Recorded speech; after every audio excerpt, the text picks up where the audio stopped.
Wikimedia Australia, who very kindly offered to come up and to meet with us and help us run the workshops and talk to people like you. So this week we're wanting to meet with as many people as possible and just discuss what Wikipedia could mean to the Northern Territory and what we need to do to get it to a really good standard and share a bit more knowledge about the Northern Territory. So Gideon's the president and Robert's on the committee, and they'll take you through a bit of background and show you a little bit more about Wikipedia now. Yeah. Thank you, Caddie. We've got a series of slides, so I'll give you a quick run through on how Wikipedia works, show you some of the basic information and that type of stuff. So as Robert's going to run through the introductions very quickly. That's nice of you. Sort of been introduced a little bit. Yeah, I'll skip through them all again. So the basic principle of Wikipedia is to, as Jimbo Wales put it, share the sum of all knowledge freely. And there's 5 basic concepts to Wikipedia, and they are, firstly, it's an encyclopedia. So for everything that means and the value of an encyclopedia, it's supposed to be neutral, so we don't write with any point of view, we don't draw conclusions, those types of information. All the content has got to be free, so all the media, photos, everything else you can reuse. You just need to follow the conditions and it doesn't cost you anything. Same with all the written content and everything else. You're supposed to be civil with each other. Now, a group of 73,000 people, that doesn't always happen. And in theory, there's no rules, but there's 7 policies, about 20 odd guidelines and 100 odd different essays on how to do things. So we say there's no rules, but the meaning is that if the rules and everything else get in the way of creating the content, then create the content first and we can sort the rules out later. So Wikipedia's rules are also organic. They grow and change as the community comes into a problem or something happens. They address it, you can just keep. So as I said, it's a encyclopedia. So it does carry other pieces of information, but not in a great sense of detail. But it's not a soapbox, it's not somewhere to advertise different companies or products or yourselves or those types of things, and it's not an indiscriminate collection. So we want to know the sum of all knowledge. We want the sum of all knowledge, except that even for somebody like Jimmy Wales, who was one of the founders, we really don't need to know what he had for breakfast this morning. So we're not collecting to that type of detail. We don't need to know his exact street address. If he lives in London, that's enough. Okay, neutral point of view. Robert's running fast, that's good. No, that's all right. Basically, you cover every major point of a topic and you give it weight according to its position in it. So even when you look at the article on Earth, it will mention the fact that for a long time the standing scientific position was that it's actually flat. And we know that it's not, but because we know that it's not doesn't mean that it wasn't a valid piece of information or theory at the time. So when you're looking at some of the stories and stuff around places in the Northern Territory, now you may have originally been perceived that this place was related to this and these people are here, and those pieces of information may have been disproven. If they're a common theme running through the history of that place, then you still need to include that piece of content. So like, I'll take one in Perth, which was the 2J jail, which is now a museum. When they converted it to a museum, they got the old part of the old chamber from the Shire offices and set it up to look like one of the main rooms, to look like it was actually a courthouse. So now the assumption is the fact that that was done 50 years ago when they opened the museum, everyone has this expectation that there was actually a courthouse there when there wasn't. So, and again, personal experiences and opinions and stuff don't belong. Biggest problem is we deal with a lot of people, especially in English, where cultures, language, understanding of language, the way people use it and speak, everyone speaks English, but everyone uses it differently, and it changes from country to country. So the idea is you're supposed to respect everyone's opinion and how they're saying things, and only argue the point that you're arguing. So if you're disputing a piece of information, dispute the piece of information. Don't dispute the person. If they're struggling with English, it doesn't matter. That's not part of the problem. It's about just looking at the information, the sources, the facts that exist on the content. We seek consensus. So when there is a dispute, people get together and they talk about it, and a based on policies and everything else, the majority rule type position of everyone comes to some conclusion. There'll always be some people that will dispute a fact, but the majority has fact or decided that this is acceptable, and that this source here, which is saying something different, isn't an acceptable source, and we take the consensus of information. And we always assume everyone's working to make for the same goal, and that is to share the sum of all knowledge. Okay, let me get Robert to jump along a little bit. And again, there's no rules, but there's lots of policies, guidelines. They're there to help. They're there to make it easier to understand what everyone is trying to do. And we have a basic concept that if they get in the way, then go around it. Ignore them. You know, it's more about building the content than it is about following the rules. So, yeah, spirit rather than to the letter. So you don't need to sit there and argue every point of the world. We say to people, be bold. If you see something and you want to change it, change it. If someone else then disputes you and changes it back, well, then go to the talk page, talk about it, discuss it, form a consensus and put it in there. Okay, some statistics. These I did the other night just before leaving Perth. That says, what, 5.2 thereabouts, 517, whatever it is. I can guarantee that's probably now 5185 or something like that. At normal rate, it's running at about 13,000, 15,000 new articles every week. Everyone seems to think that Wikipedia focuses on the children's or the young adults' interests, but we've got 5 million articles and there are only 719 Pokemons, so there has to be something about something else in there. As for stuff related to Northern Territory, well, there's not many more articles than there are Pokemons. I'm sure there's more information on the Northern Territory out there that is definitely lacking. And we have on Wikipedia a peer review system, and we grade each of the articles as they develop. Now, only 2 of those 1,700 articles have reached the top level, which is fully comprehensive, well written, well documented, everything you could think about to actually look at it. And the 2 articles, one is a plan, and I've spelt it wrong, and the other is Muckety Station. Now, in Wikipedia, it's written in multiple languages. At the moment, there are currently 293 language versions of Wikipedia in various sizes. There is currently one in the incubator, and it's the only one of an Indigenous Australian language, which is the Noongar language from southwest of WA.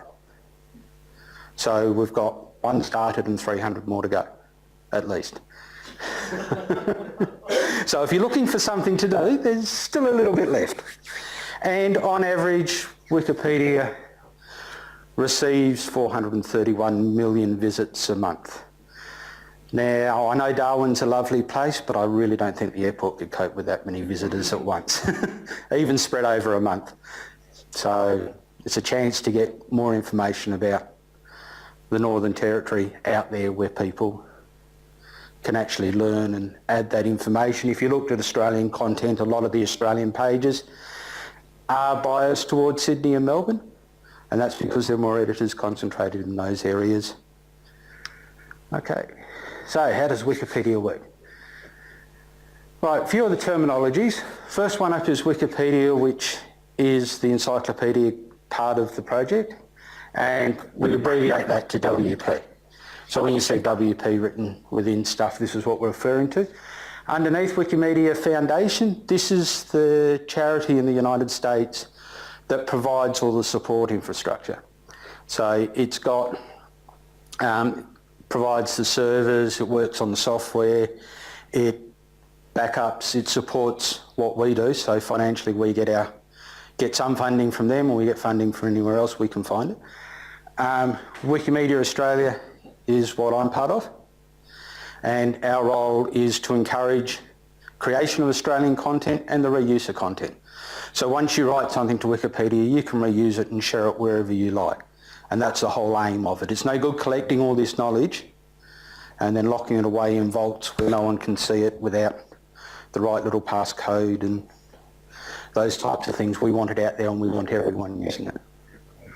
And that's also the best way to correct some of the errors and find out some more information about what's going on. Wikimedia is the title which covers all the Wikipedia projects, so it's slightly different. And then MediaWiki is actually the software, so the underlying software that we use to write everything in. Now, Wikipedia is created by crowdsourcing, so by individuals who feel like coming along, and if all they want to do is sit there and correct spelling, as you can see, even in my slides, I always leave something behind for someone to fix later. But if you want to write about a better topic, just add to it. If you see something that should be there, anyone can add to it. Whereas if you were to look at Encyclopedia Britannica, most of their articles are written by a single individual expert in the field, and it's based on their knowledge, their opinion. So it's not even, it may be comprehensive as they're an expert, but it's only one point of view. It's very limited. There's not a lot of checking and other people changing, updating, keeping it current. Because to do exactly that method takes a lot of resources. Everything in Wikipedia relies on a citation. If you add content, you've got to tell us where it came from so that someone can check what you've done and then follow up on it. Now, overall, there are 28 million registered editors. Now, there's 117,000 active editors. How many people here have made one edit in the last month? Besides me, Robert, Caddie. To become listed as an active editor, you need to have made 5 edits in the last month, so it is not a lot. There are 1,300 what we call admins. Now, all an admin is able to do is delete pages, clean up some of the problems. So it's extra workload with nothing else to go with it.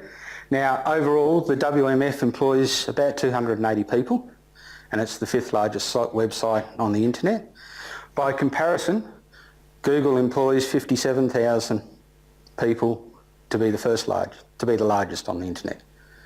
So with a relatively small number of people and a handful of volunteers doing a little bit of work every now and then, Wikipedia is almost as large as Google. And it doesn't have anywhere near the infrastructure that Google's got. So one person can make a big difference. Okay, when we're looking at an article, in the little rings, we'll take this bench here.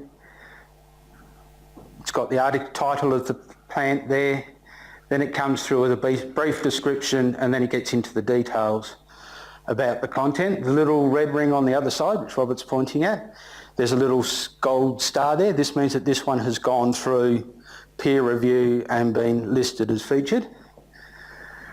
So we'll skip along. You'll see, oh yeah, okay. On the side of articles, the big red ring, there's what we call an info box, and that's got the basic data about whatever the subject is. So if it was a person that had their date of birth, whether they're married, some of their major roles or involvement, so whether it was a politician or a movie star or whatever it is, it would carry that information. Now, when you're reading an article, you'll see 3 kinds of text. One is just the normal black text, and that's just the written content. The blue, which is at the top there, that is what we call a hyperlink, and that'll take you to further information. So if you want to know what inflorescences is, you can actually go and read that and get some more information there. So you can learn that piece without having to repeat it in every plant article that there is. We link it so that everyone can come in. Now, down the bottom is a red one. Old John K. Scott there, he's one of my favourites. You've been using this article on this slide for about 3 years now, and as yet no one's still gone in and written that article. So it's still waiting for someone to write the article about him. Okay, when you're reading down into the sections, again we've got the See Also sections which take you into more detailed information, so specifically about that. So in this case the taxonomy of the Banksia. There's a whole different article written about that. You'll see in the red square box the number, that's citation. And then the little one underneath is just where you can edit. So if you see one of my spelling errors, just click on edit and go and fix it for me. Okay, when we're looking at references, right down the bottom of the article, there's a whole section of them. So for that article, you can see that these are all the different citations. Now, if Robert clicks to the next slide, because I know it's so much easier to read when it's larger letters, you'll see that we're looking at that number 7 reference. Now it tells us who wrote the book, what it is, where it was published, and its ISBN number, which means that you can track it down and then find it yourself and use it, look at this guy's resources. If you were looking at the bottom and you were looking for the reference and you wanted to know where to go, this red arrow points to its little hat note, isn't it? No, I've forgotten it. Doesn't matter, it starts with C and I'll think of it in about, yeah, that's it.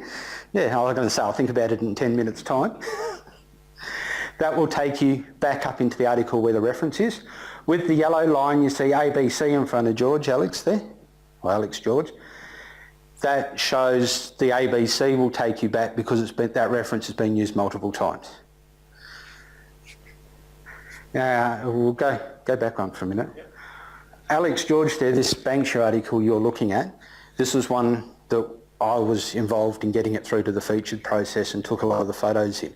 Now when we were taking it to featured, and it gets peer reviewed by everybody, because I'd taken photos in 2 different locations, I noticed that the structures of the plant were different in both locations and that the flower colouring was slightly different. Now what happened was we then went back to the Kings Park Botanic Gardens where I took the original photos and spoke to them. They went back to Alex George who collected the original seeds from the location where I went and took the second set of photos. It took about 2 months, but they finally came to the conclusion, this is working with Alex George himself, that the difference between the 2 plant structures from where it was in the Botanic Garden, where it was that I'd photographed the type species in location, was because the soils were different. So the plants in Kings Park are undernourished, so they weren't building the structures like they normally would. And then the different minerals were affecting the colour of the flowers. So when we get to a featured article, they really are well researched. And there's a lot of effort goes into making sure the slightest ambiguities are checked and at least a reason is tried to find to establish it, or it's shown that there are still discrepancies there. Okay, every article has a talk page and that's where you discuss the content of that article. So in this case, the Balladong, part of the Noongar country, so that's what that article was about. And then down the side here's a toolbox. Now hopefully Robert clicks his button, we'll get the toolbox. No, next slide. No, we've got a talk page first. Okay. Well, on the back of every talk page there's project banners. And in that case, this is part of Wiki Project Noongar. There is a Wiki project for the Northern Territory. And if you look at the talk page, that banner is there. That's how we are able to draw the numbers off and identify all the Northern Territory articles. So click again. Here's this lovely toolbox. Now what you've got in the toolbox is you can have a look at incoming links to the articles from within Wikipedia. So you can see what other topics are coming in. So when you're working on an article with a person, you can check to make sure that if you're looking at Charles Darwin, everyone's looking for the same Charles Darwin. They're not pointing at some footballer or some poker player or some politician. They're actually talking about, Charles Darwin himself. The next one in green, the permanent link, is when you read an article and you want to share it on your website, you can use that permanent link to link in so that the content doesn't change. And that's the same, a link that you can also hand out to students and other people, and you know what you're sending them to. Okay, you can cite this page, and I will tell you now that if I saw someone, because I don't think you should be. Wikipedia is about being a gateway. It's like citing the directory downstairs to find out what the rooms are in a building. You look at the directory, it tells you where to go, then you go there. Don't stop at the gate and have a look, which is all Wikipedia is. And then it also shows you additional languages that it's been translated into. Okay, so how can we edit and get involved? Well, firstly, all you can do is click on the edit button. Very simple. Go in there, fix up my spelling mistakes. When I first started editing Wikipedia, I got very paranoid because I had this guy following me around, and I kind of type slower than what I think. So my fingers are normally half a sentence behind me, and my spelling isn't always all that good, especially on words bigger than 3 letters. Occasionally can get to 4 if I need to, but I need some encouragement. So I do make a few mistakes, like everyone else does, but this guy was following me around, correcting all my little mistakes, putting commas in where there should have been commas, and finishing off everything nice and neatly, and I got really paranoid about him. But then I learned something. This guy was learning from my mistakes. And the reason he was following me around, I was making enough mistakes for him to go in and fix. And he wasn't reading it like we do as text. He was using a Braille reader. So his Braille reader was going along, and every spelling mistake I got to, it'd stop. It couldn't decipher the word. So he had to work out what I was actually typing and then fix it so that it could continue along. So that was how he learned to edit Wikipedia, was following me around fixing my mistakes. And he ended up working for the Foundation for 12 months on disability access and those types of information within Wikipedia. So there are no barriers to those that can participate. You can also edit it from the top of the page. There's a button there, and that'll let you edit the whole page, so you can change the structures around. But the best thing to do is to create an account so that you can keep track of, you can just flip through the slide. You can keep track of what you're doing. You can gain trust from the rest of the community. People will recognise you. They can talk to you about subjects. And you can follow up on an article you've edited. You can keep an eye on changes. You can get involved in the discussions a lot easier. Yep. Okay. With your watch list, you'll see there's a section of my watch list up there. And it shows you article name, it shows you the changes, it lets you go to the history article. It also gives you a number there which will tell you whether someone's added or removed information. It'll tell me who the editor was that did it, so that when I recognise an editor, I don't need to go and look. I know they're not vandalising an article, or I trust what they've written without a problem. And then at the end, there's a little bit which is part of every edit. When you edit a page, there's a summary down the bottom to tell people what you've done. So I can see that wrong Newgate Prison on the Francis Greenaway article, someone's linked to the wrong prison, so someone's gone in and fixed that link to the correct one. Okay, as on your user page, when you create an account, you can give a bit of information about who you are, and people can thank you for some of the work you've done.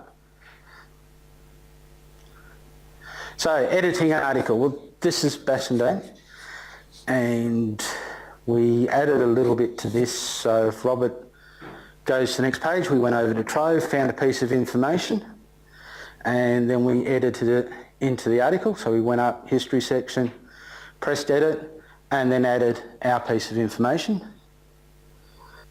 Click it again.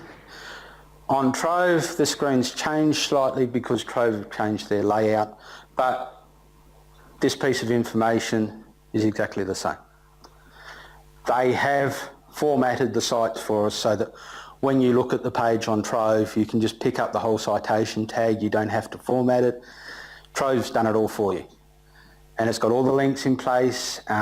Trove is encouraging all the libraries to write articles about every one of their newspapers in their collection, so that you can understand the newspaper, you can look at where its politics was, who was publishing it, all of that type of information. So you can look at a source and go, well, this was a left-leaning newspaper, so anything that it publishes about a politician is always going to lean to the left or lean to the right or try and be independent. You can then judge the source itself and the information it's providing to you. So we add that in. All you do is copy and paste the citation, which you can see is now laid out in Wiki Markup. And then you save it, and then you can see then the citation or reference is now included, plus the piece of information that we've added. Okay, any questions?